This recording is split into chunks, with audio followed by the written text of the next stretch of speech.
Assalamualaikum warahmatullahi wabarakatuh.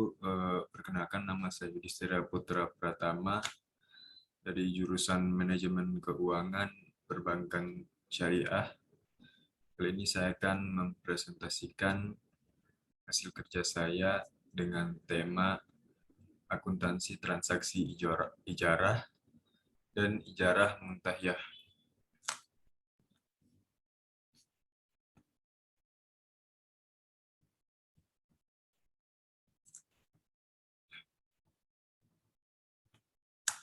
Yang pertama, definisi. Ijarah dan ijarah muntahiyah bitamil atau IMBT merupakan transaksi sewa-menyewa yang diperbolehkan oleh syariah. Akad ijarah merupakan akad yang memfasilitasi transaksi pemindahan hak guna atau manfaat atas suatu barang atau jasa dalam waktu tertentu melalui pembayaran sewa atau upah tanpa diikuti pemindahan kepemilikan barang. Adapun akad IMBT memfasilitasi transaksi ijarah yang pada akhir masa sewa, penyewa diberi hak pilih untuk memiliki barang yang disewa dengan cara yang disepakati oleh kedua belah pihak. Akad ijarah dalam suatu lembaga keuangan syariah dapat digunakan untuk transaksi penyewaan suatu barang maupun penggunaan suatu jasa yang dibutuhkan oleh nasabah. Bagi bank syariah, transaksi ini memiliki beberapa keunggulan jika dibandingkan dengan jenis akad lainnya, yaitu yang pertama, dibandingkan dengan akad murabahah, akad ijarah lebih fleksibel dalam hal objek transaksi. Pada akad murabahah, objek transaksi haruslah berupa barang, sedangkan pada akad ijarah, objek transaksi dapat berupa jasa, seperti jasa kesehatan, jasa pendidikan, jasa ketenaga kerjaan, jasa pariwisata, dan lainnya yang tidak bertentangan dengan hukum syariah. Nah, yang kedua, dibandingkan dengan investasi, akad ijarah mengandung risiko usaha yang lebih rendah, yaitu adanya pendapatan ijarah yang relatif tetap. Kendati mengandung kelebihan dibanding transaksi jual-beli maupun investasi, pada transaksi ijarah dan IMBT atau ijarah muntahiyah bitamil melekat konsekuensi yang harus ditanggung oleh bank sebagai pemberi sewa. Pembahasan tentang konsekuensi yang melekat pada bank sebagai pemberi sewa akan dibahas pada bagian ketentuan syar'i dan rukun transaksi ijarah dan IMBT. Yang berikut ketentuan syar'i transaksi ijarah dan transaksi IMBT. Ijarah adalah memindahkan kepemilikan fasilitas dengan imbalan. Penyewaan dalam sudut pandang Islam meliputi dua hal, yaitu yang pertama, penyewaan terhadap potensi atau sumber daya manusia. Yang kedua, penyewaan terhadap suatu fasilitas. Penyewaan terhadap potensi manusia misalnya adalah menyewa seseorang untuk membantu pekerjaan dalam waktu tertentu, dikategorikan oleh ahli fikih dengan pekerja pribadi atau untuk menyelesaikan satu pekerjaan tertentu. Hal ini dikategorikan oleh ahli fikih dengan pekerjaan umum. Adapun penyewaan untuk fasilitas antara lain penyewaan tempat tinggal, penyewaan tanah garapan, atau mobil angkutan. Ketentuan syar'i transaksi ijarah diatur dalam Fatwa DSN nomor 09 tahun 2000. Adapun ketentuan syar'i transaksi ijarah untuk penggunaan jasa diatur dalam Fatwa DSN nomor 44 tahun 2004. Sedangkan ketentuan syar'i IMBT diatur dalam Fatwa DSN nomor 27 tahun 2000. Secara detail, Fatwa DSN tentang transaksi ijarah dan IMBT dibahas dalam bagian rukun transaksi ijarah, multi jasa, dan IMBT berikut.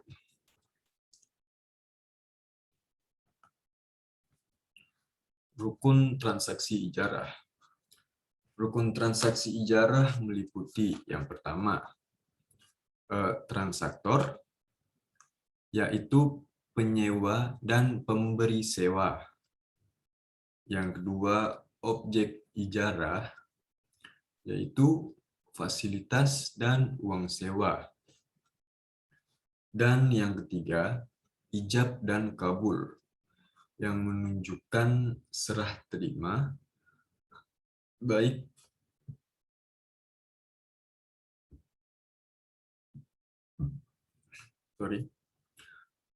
berupa ucapan maupun perbuatan. Yang pertama, transaktor. Transaktor ini terdiri atas penyewa atau nasabah dan pemberi sewaan atau bank syariah. Kedua transaktor disyaratkan memiliki kompetensi berupa akil balik dan kemampuan memilih yang optimal seperti tidak gila, tidak sedang dipaksa, dan lain-lain yang sejenis. Adapun untuk transaksi dengan anak kecil, hal ini dapat dilakukan dengan izin dan pantauan dari wali anak kecil tersebut. Perjanjian sewa-menyewa antara bank syariah sebagai pemberi sewa dengan nasabah sebagai penyewa memiliki implikasi kepada kedua belah pihak, yaitu dari nasabah dan pemberi sewa. Implikasi perjanjian sewa kepada bank syariah sebagai pemberi sewa adalah sebagai berikut. Di mana yang pertama, menyediakan aset yang akan disewakan. Yang kedua, menanggung biaya pemeliharaan aset. Biaya ini meliputi biaya-biaya yang terkait langsung dengan substansi objek sewaan yang manfaatnya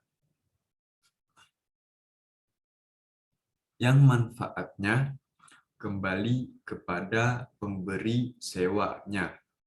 Misal, biaya renovasi, biaya penambahan fasilitas, dan reparasi yang bersifat insidental.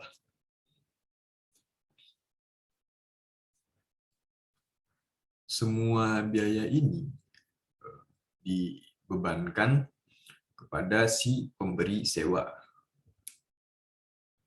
Jika si pemberi sewa tersebut menolak untuk menanggung biaya-biaya yang tadi sudah disebutkan, maka transaksi sewa menyewanya sifatnya batal. Dan jika terdapat kelalaian penyewa, tanggung jawab ada di si penyewanya tersebut.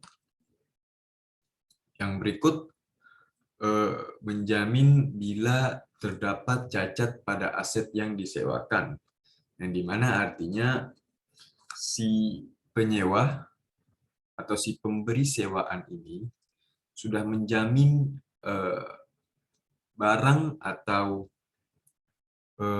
objek yang akan disewakan itu aman atau tidak ada kecacatan. Adapun kewajiban nasabah sebagai penyewa adalah yang pertama, membayar sewa dan bertanggung jawab untuk menjaga keutuhan aset yang disewa serta menggunakannya sesuai kontrak, yang artinya jika dalam pada masa sewa si penyewa menyebabkan kerusakan pada objek sewa tersebut, maka dia harus bertanggung jawab untuk kelalaiannya. Dan objek sewaannya harus dilakukan sesuai kesepakatan yang tertera di dalam kontrak yang sudah disepakati dari kedua belah pihak. Yang B, menanggung biaya pemeliharaan yang sifatnya ringan atau tidak material. Biaya ini sudah meliputi biaya yang berkaitan langsung dengan optimalisasi fasilitas yang disewa dan kegunaannya adalah kewajiban penyewa, semisal pemeliharaan rutin. Semua biaya ini merupakan bagian dari tanggung jawab si penyewa. Semisal mengisi bensin untuk kendaraan yang disewa. Yang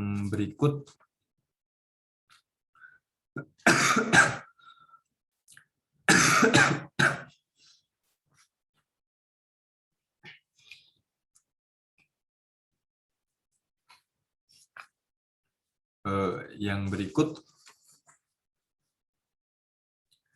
jika aset yang disewakan itu rusak, melainkan bukan karena pelanggaran dari penggunaan yang dibolehkan, juga bukan karena kelalaian pihak penyewa dalam menjaganya, maka otomatis si penyewa tidak ada hak untuk bertanggung jawab atas kerusakan tersebut, atau singkatnya si penyewa tidak bersalah.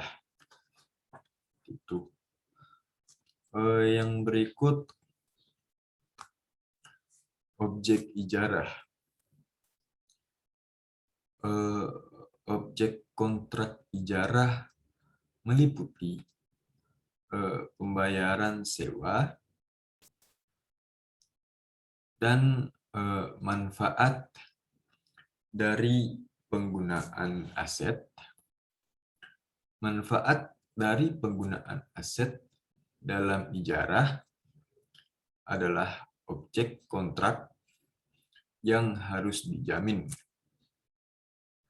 Karena ia merupakan rukun yang harus dipenuhi sebagai ganti dari sewa.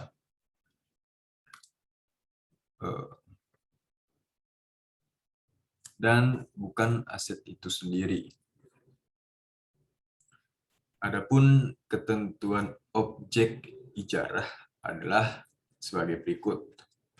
Yang pertama, objek ijarah adalah manfaat dari penggunaan barang dan atau jasa.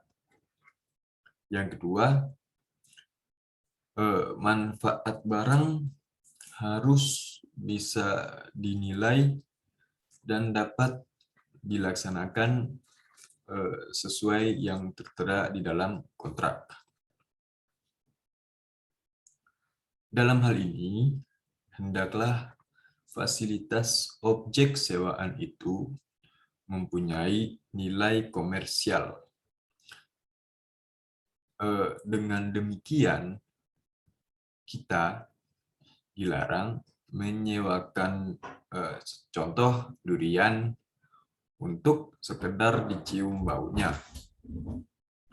Hendaknya juga penggunaan fasilitas objek sewaan tidak menghabiskan substansinya. Sebagai contoh, tidak boleh menyewakan lilin untuk penerangan atau sabun mandi.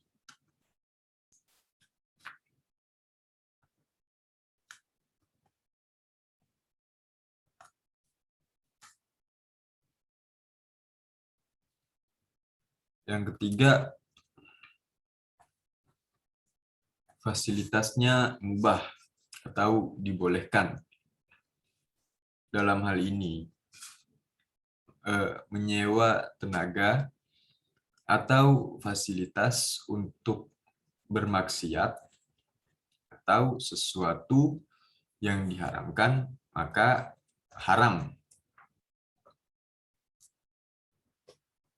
Berdasarkan pedoman pengawasan syariah yang diterbitkan oleh BI atau Bank Indonesia, disebutkan bahwa transaksi multijasa yang biasanya menggunakan akad ijarah dapat dalam bentuk pelayanan pendidikan, pelayanan kesehatan, ketenaga kerjaan, dan kepariwisataan.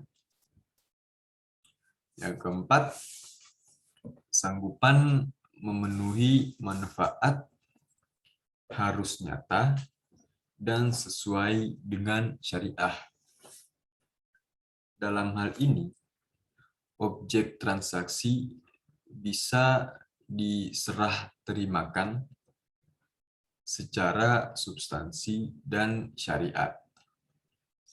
Dengan demikian, dilarang menyewakan orang buta untuk penjagaan yang memerlukan penglihatan atau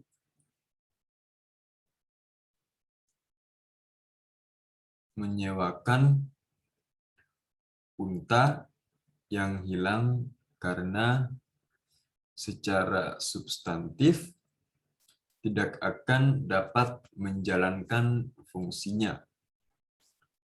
Begitu pula dilarang menyewa wanita haid membersihkan masjid, karena secara syariat tidak boleh masuk ke dalam masjid pada waktu haid.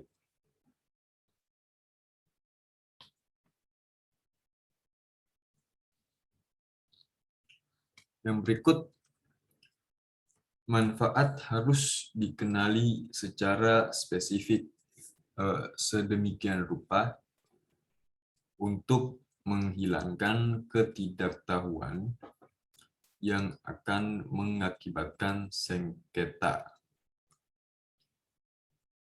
Yang keenam, spesifikasi manfaat harus dinyatakan dengan jelas, termasuk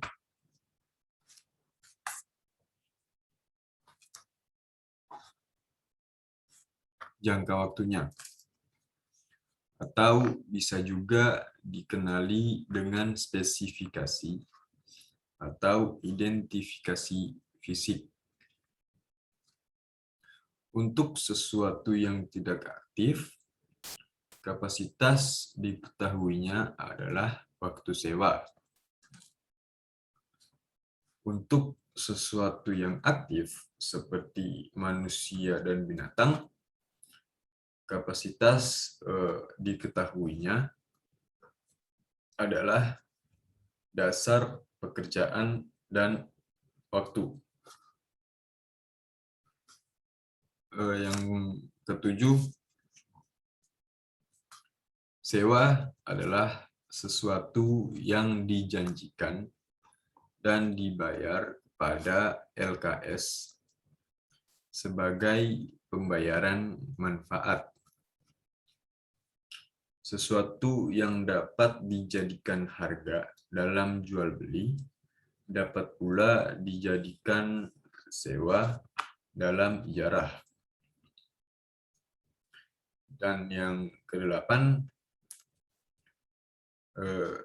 ketentuan dalam menentukan sewa dapat diwujudkan dalam ukuran waktu, tempat, dan jarak.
Yang berikut, ijab dan kabul. Ijab dan kabul dalam akad ijarah merupakan pernyataan dari kedua belah pihak yang berkontrak atau kesepakatan dari kedua belah pihak yang akan melakukan transaksi sesuai kontrak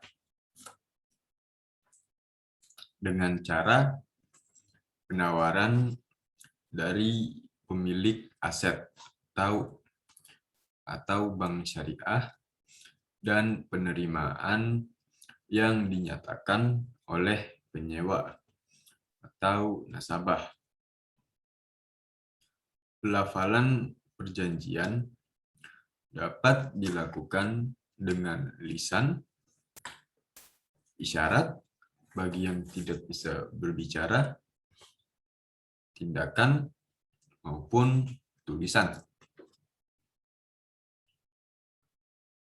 Bergantung pada praktik yang lazim di masyarakat dan menunjukkan keridoan satu pihak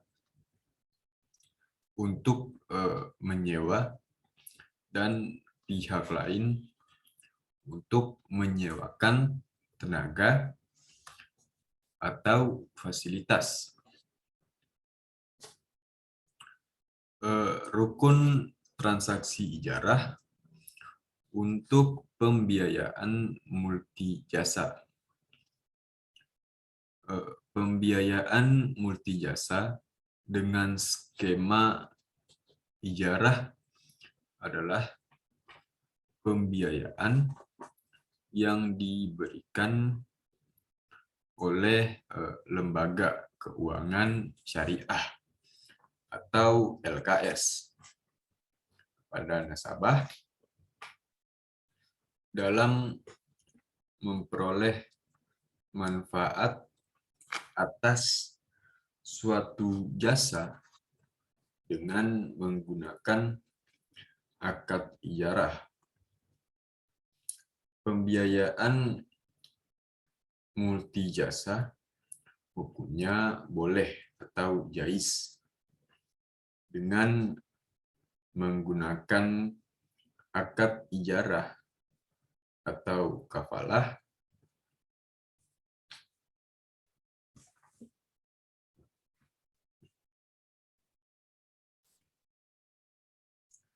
dalam hal LKS menggunakan akad ijarah, maka harus mengikuti semua ketentuan yang ada dalam fatwa ijarah. Dalam kedua pembiayaan multi jasa tersebut, LKS dapat memperoleh imbalan jasa atau ujrah atau fee.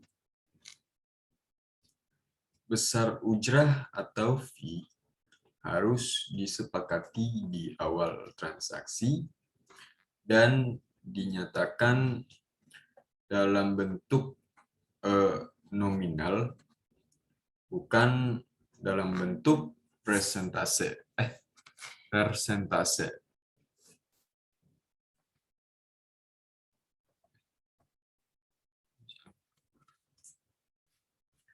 Yang berikut rukun transaksi IMBT.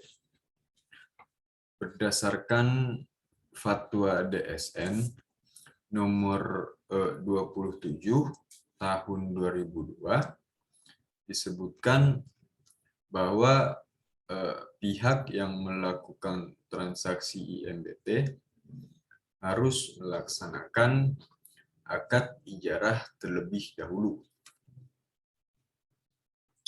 Dengan demikian, pada akad IMBT juga berlaku semua rukun dan syarat transaksi ijarah.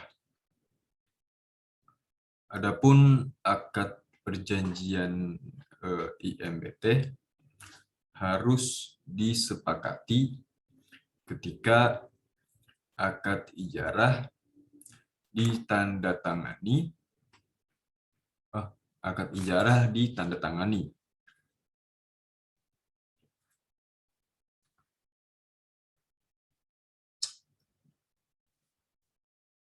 Selanjutnya,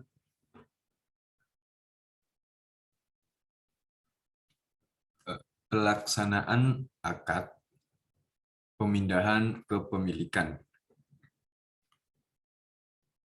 baik dengan cara jual beli atau pemberian, hanya dapat dilakukan setelah masa ijarah selesai.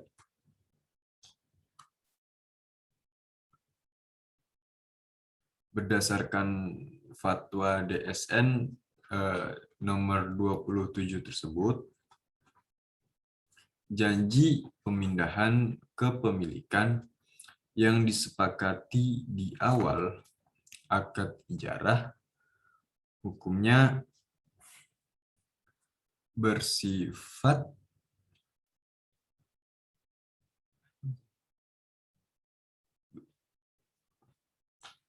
janji pemindahan kepemilikan yang disepakati di awal akad ijarah hukumnya bersifat tidak mengikat.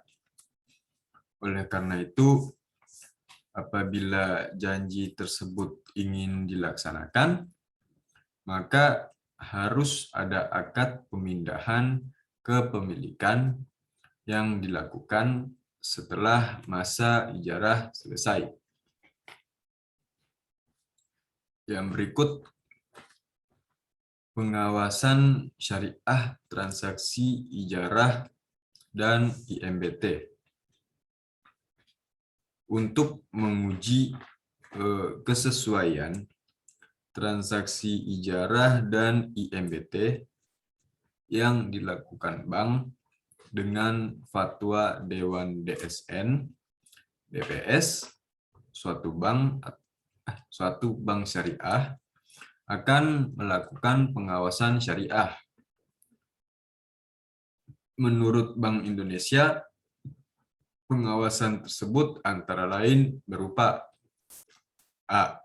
Memastikan penyaluran dana berdasarkan prinsip ijarah tidak dipergunakan untuk kegiatan yang bertentangan dengan prinsip syariah. B. Memastikan bahwa akad pengalihan kepemilikan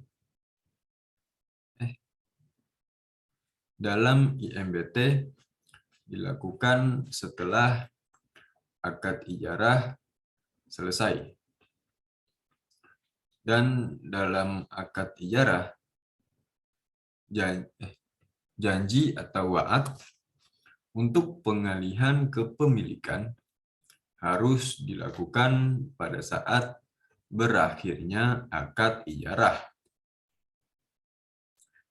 Dan yang C, meneliti pembiayaan berdasarkan prinsip ijarah untuk multijasa menggunakan perjanjian sebagaimana yang sudah diatur dalam fatwa yang berlaku tentang multijasa dan ketentuan lainnya, antara lain ketentuan standar akad.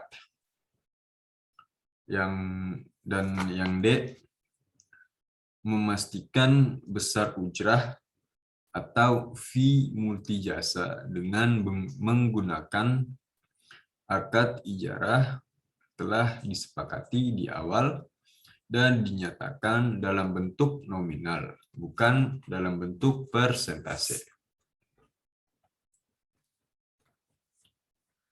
Yang berikut alur transaksi ijarah dan IMBT. Yang pertama, nasabah mengajukan permohonan ijarah dengan mengisi formulir permohonan.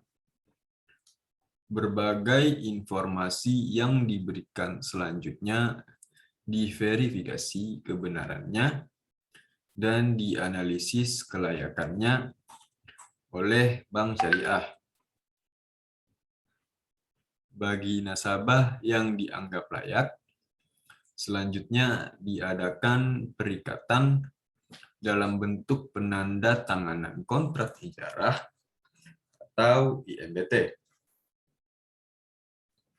Yang kedua, sebagaimana difatwakan oleh DSN, bank selanjutnya menyediakan objek sewa yang akan digunakan oleh kepada nasabah. Bank dapat mewakilkan kepada nasabah untuk mencarikan barang atau jasa yang akan disewa nasabah untuk selanjutnya dibeli atau dibayar oleh bank syariah. Yang ketiga, nasabah menggunakan barang atau jasa yang disewakan sebagaimana yang telah disepakati dalam kontrak. Selama penggunaan objek sewa, nasabah menjaga dan menanggung biaya pemeliharaan barang yang disewa sesuai kesepakatan. Sekiranya terjadi kerusakan, bukan karena disebabkan dari kesalahan penyewa, maka bank syariah sebagai pemberi sewa akan menanggung biaya perbaikannya.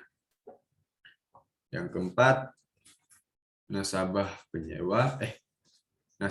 penyewa membayar fee sewa pada bank syariah sesuai dengan kesepakatan akad sewa.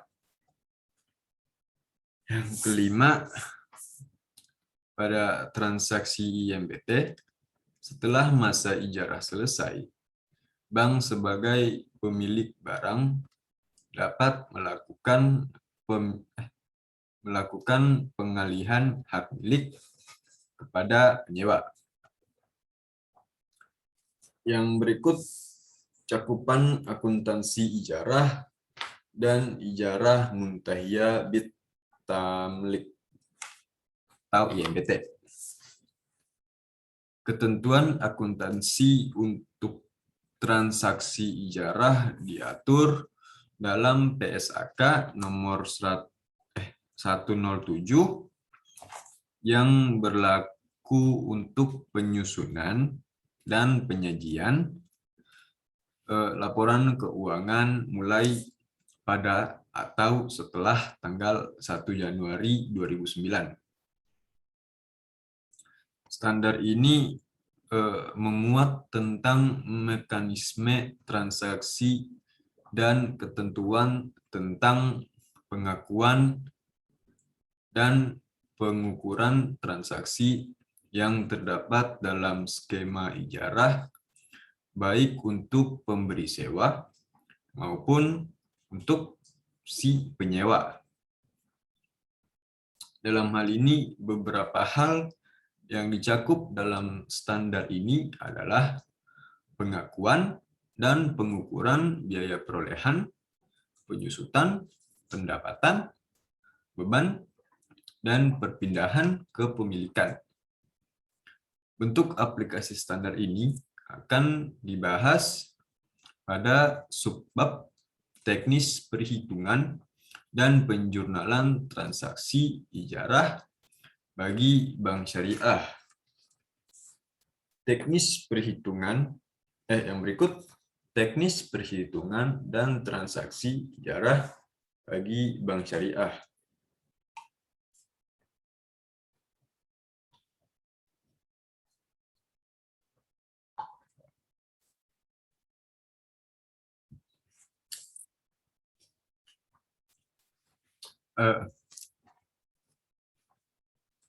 Harga perolehan barang dalam hal ini merupakan nilai historis yang dikeluarkan oleh bank syariah untuk memperoleh barang yang akan disewakan. Umur ekonomis dihitung berdasarkan standar yang umum diterapkan terhadap kebijakan penyusutan suatu aset. Adapun nilai sisanya adalah perkiraan nilai aset setelah habisnya umur ekonomis. Masa sewa ditentukan oleh kebutuhan nasabah dalam menggunakan fasilitas yang akan disewa. Sewa per bulan dihitung dengan mempertimbangkan tingkat keuntungan yang ingin diperoleh bank syariah. Berikut teknis perhitungan.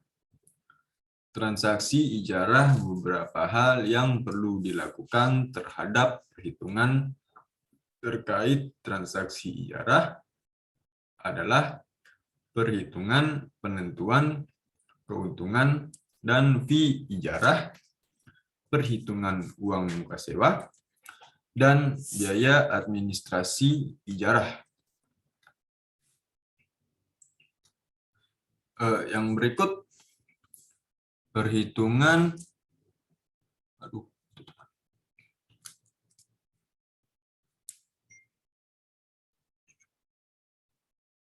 perhitungan penyusutan dan pendapatan ijarah. Dalam praktik, mengingat sewa dilakukan lebih dari 1 tahun, penentuan sewa dapat menggunakan tabel anuitas. Akan tetapi, setelah dihitung nilai nominalnya, angka tersebut harus bersifat tetap selama kontrak sewa. Pertimbangan lain dalam penentuan sewa adalah yang pertama, risiko kerusakan yang menjadi tanggungan dari bank syariah. Yang kedua, kemampuan nasabah. Dan yang ketiga, opportunity cost nasabah.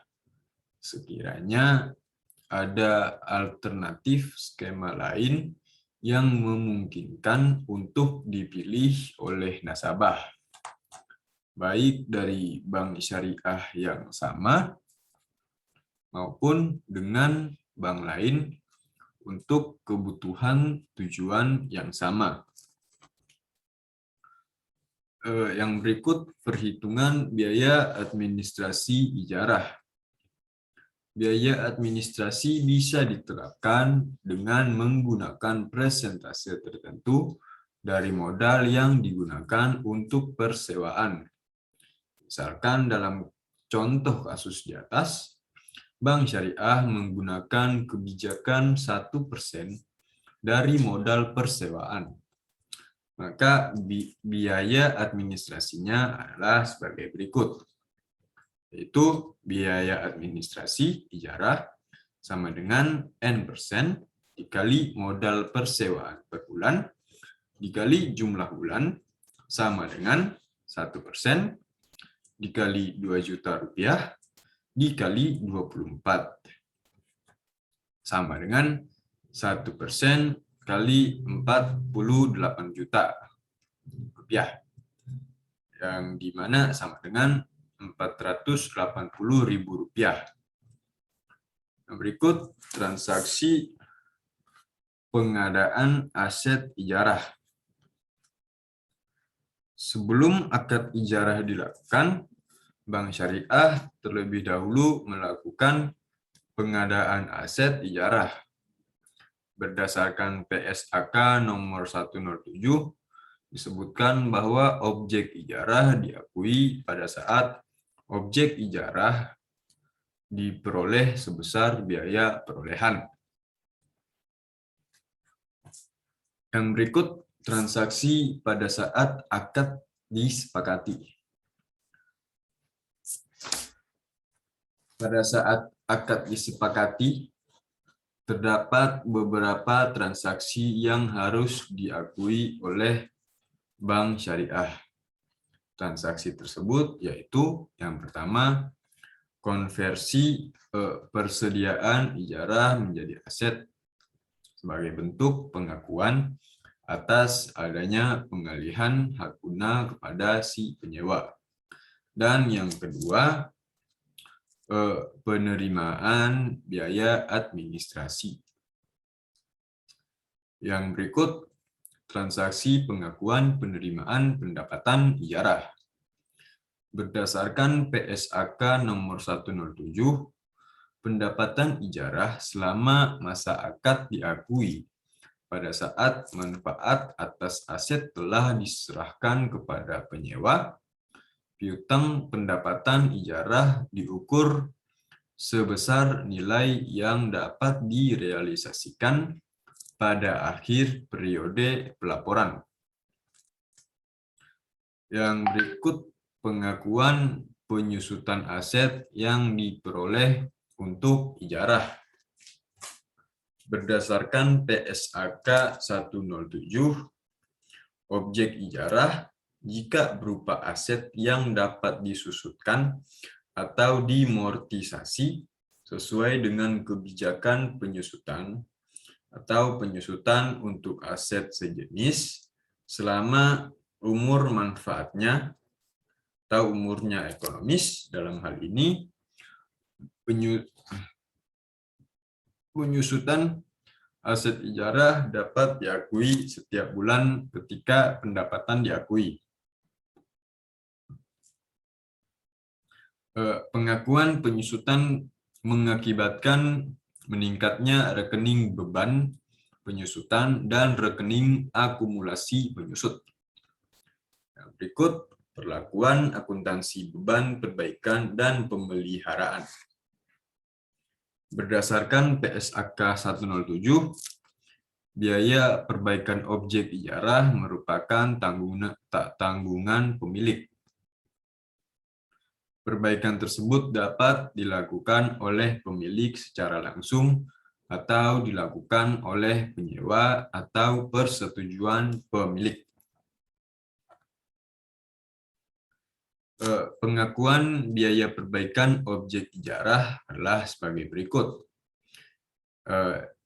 A.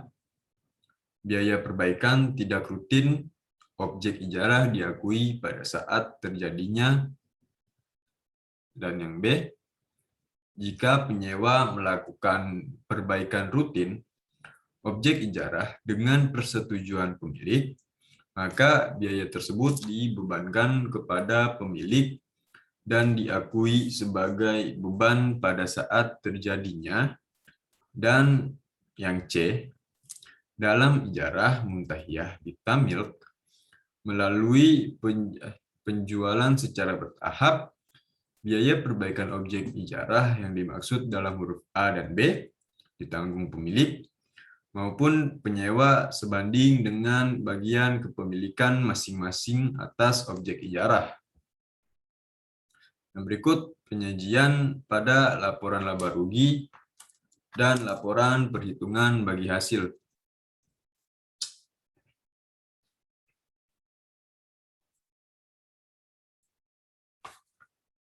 Pendapatan ijarah dilaporkan baik pada laporan laba rugi maupun laporan perhitungan bagi hasil.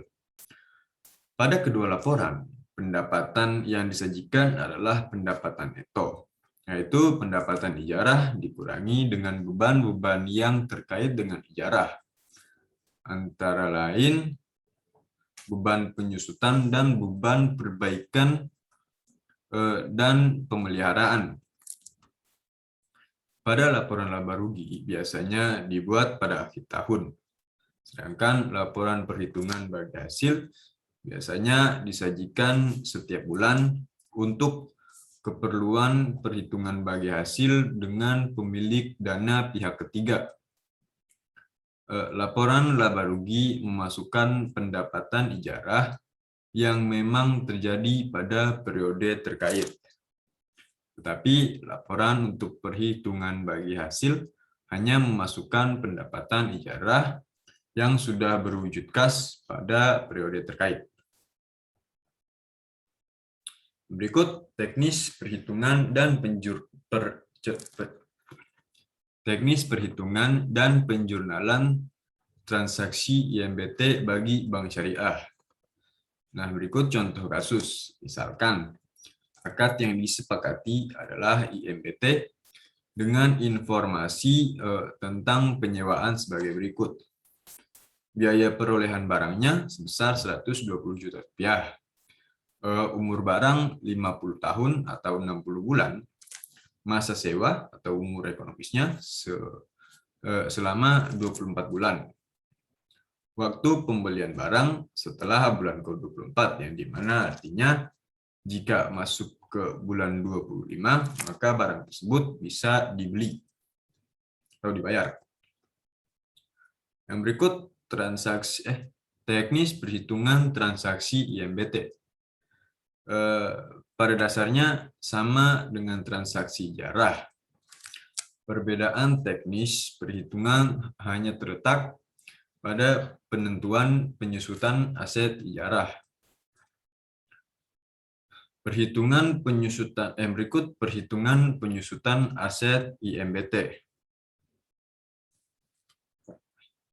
Berdasarkan PSAK 107 disebutkan bahwa kebijakan penyusutan atau amortisasi yang dipilih harus mencerminkan pola konsumsi yang diharapkan dari manfaat ekonomi di masa depan dari objek ijarah. Umur ekonomis dapat berbeda dengan umur teknis. Misalnya, mobil yang dapat dipakai selama 5 tahun diijarahkan dengan akad ijarah muntahiyah bitamilk selama 2 tahun. Dengan demikian, umur ekonomisnya hanya sebesar 2 tahun. Yang berikut pelepasan sebagai hadiah.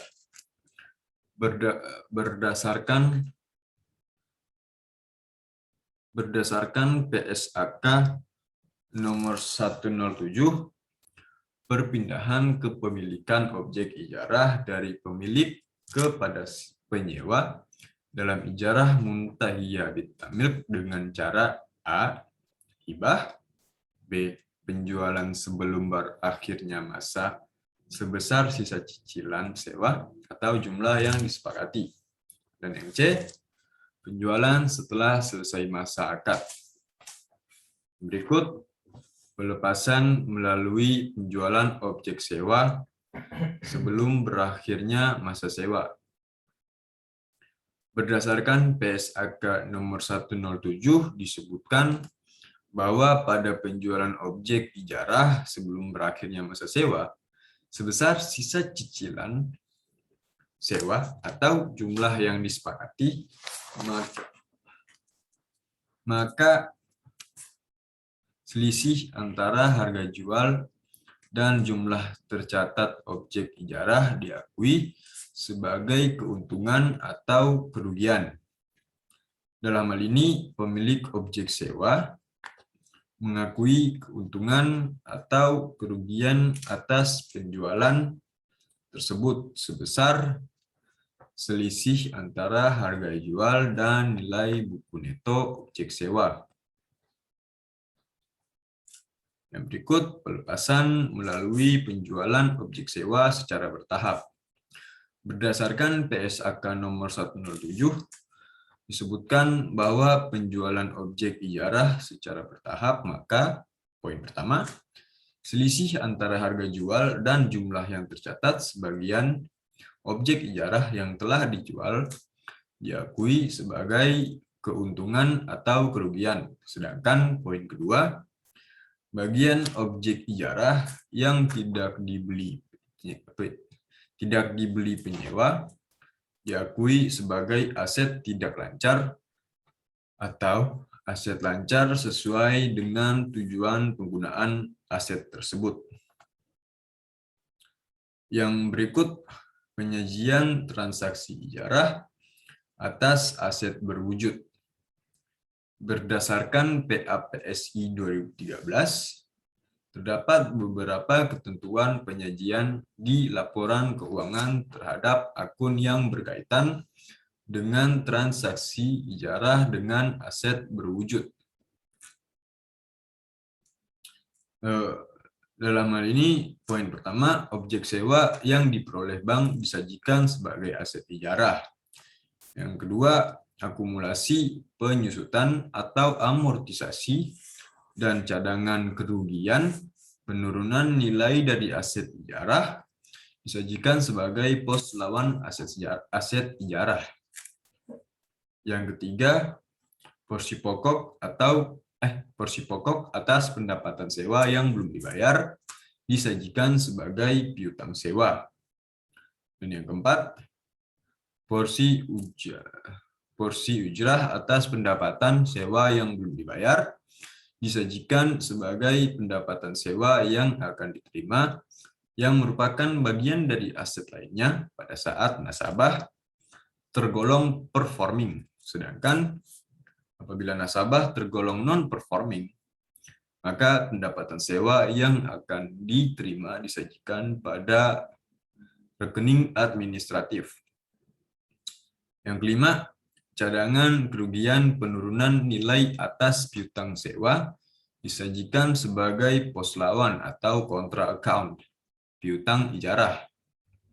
Yang keenam, beban penyusutan atau amortisasi aset ijarah disajikan sebagai pengurang pendapatan ijarah pada laporan laba rugi.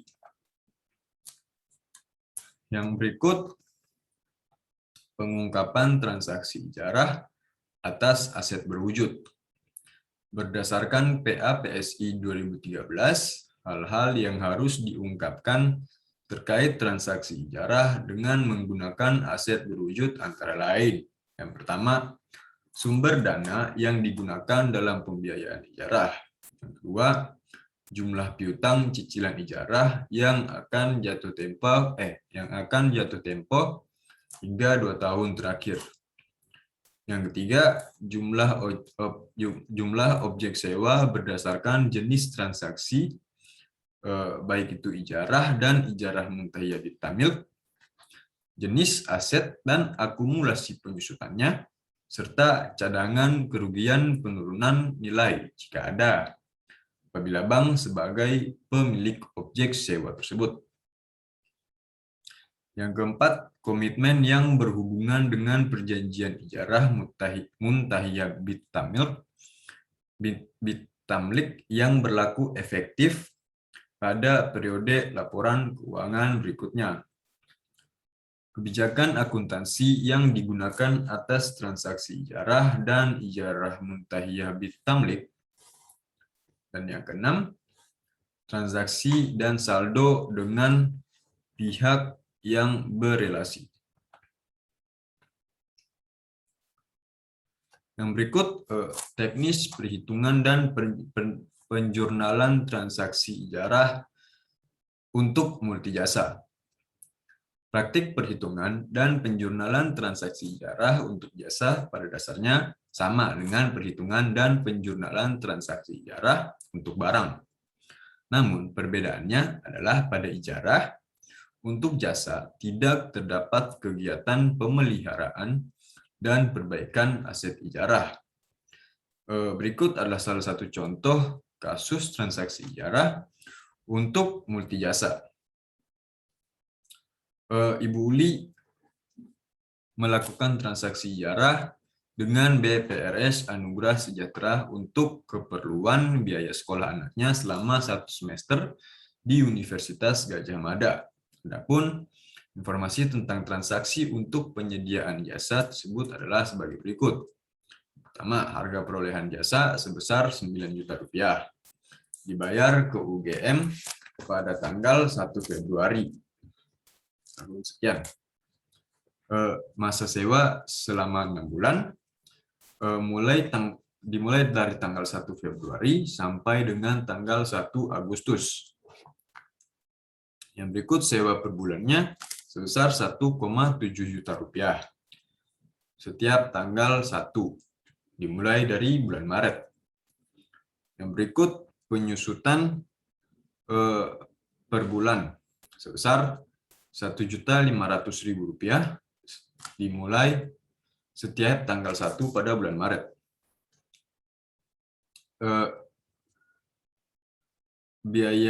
Yang berikut biaya administrasi sebesar 0,5%, di mana Rp45.000 diterima tanggal 1 Februari.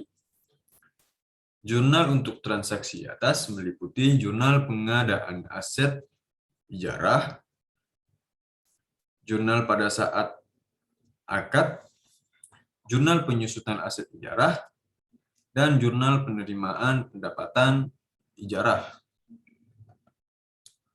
Yang berikut penyajian transaksi ijarah atas jasa. Berdasarkan PAPSI pada tahun 2013, terdapat beberapa ketentuan penyajian di laporan keuangan terhadap akun yang berkaitan dengan transaksi ijarah dengan jasa.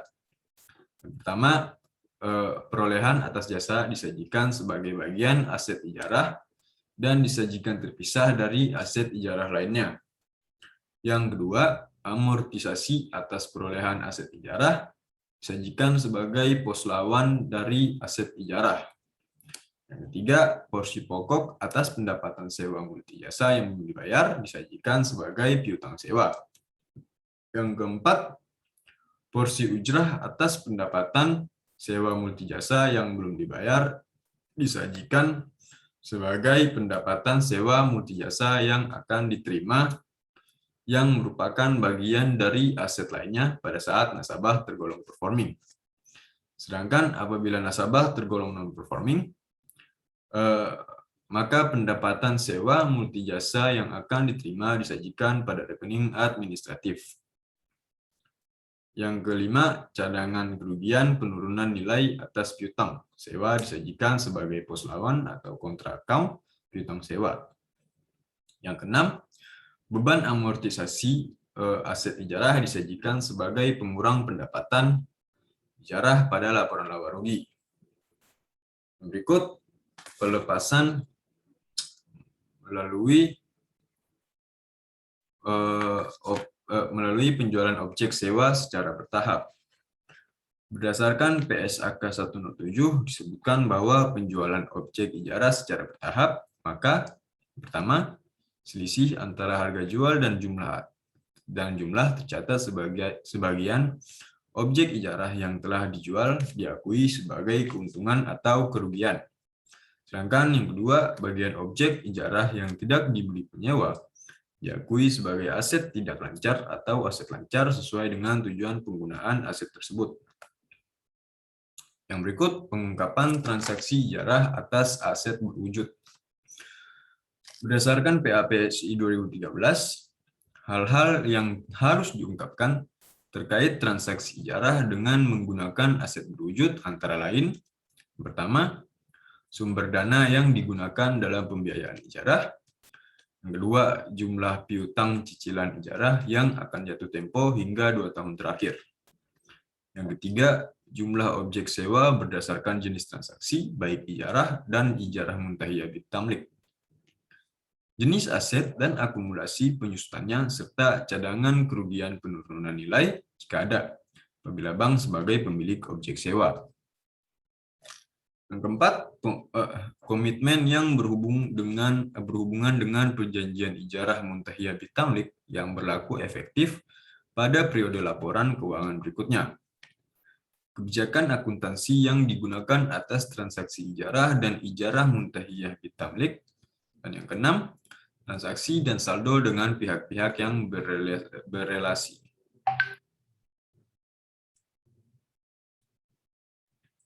Yang berikut, teknis perhitungan dan penjurnalan transaksi ijarah untuk multijasa. Praktik perhitungan dan penjurnalan transaksi ijarah untuk jasa pada dasarnya sama dengan perhitungan dan penjurnalan transaksi ijarah untuk barang. Perbedaannya adalah pada ijarah untuk jasa tidak terdapat kegiatan pemeliharaan dan perbaikan aset ijarah. Berikut adalah salah satu contoh. Oh, maaf, sudah tadi. Double. Nah, yang berikut penyajian transaksi ijarah atas jasa.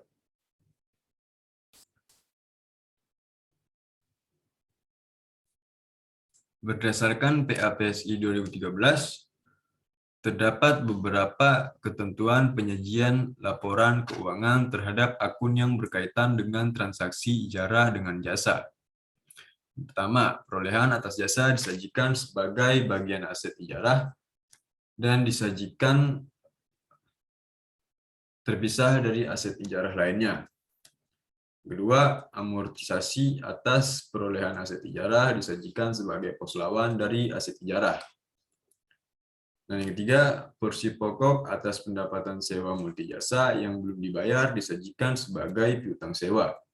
Yang keempat, porsi ujrah atas pendapatan sewa multijasa yang belum dibayar disajikan sebagai pendapatan sewa multijasa yang akan diterima yang merupakan bagian dari aset lainnya pada saat nasabah tergolong performing. Sedangkan apabila nasabah tergolong non-performing, maka pendapatan sewa multijasa yang akan diterima disajikan pada rekening administratif. Cadangan kerugian penurunan nilai atas piutang sewa disajikan sebagai pos lawan atau contra account piutang sewa. Dan yang keenam, beban amortisasi aset ijarah disajikan sebagai pengurang pendapatan ijarah pada laporan laba rugi.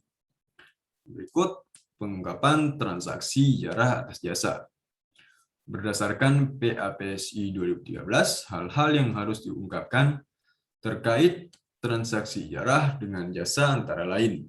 Pertama, sumber dana yang digunakan dalam pembiayaan ijarah. Yang kedua, rincian perolehan atas jasa berdasarkan jenis. Yang ketiga, jumlah piutang cicilan ijarah yang akan jatuh tempo hingga 2 tahun terakhir. Dan yang keempat, transaksi dan saldo dengan pihak-pihak yang berelasi. Sekian hasil presentasi saya, kurang lebihnya mohon maaf jika ada salah-salah kata. Billahi taufiq wal hidayah. Assalamualaikum warahmatullahi wabarakatuh.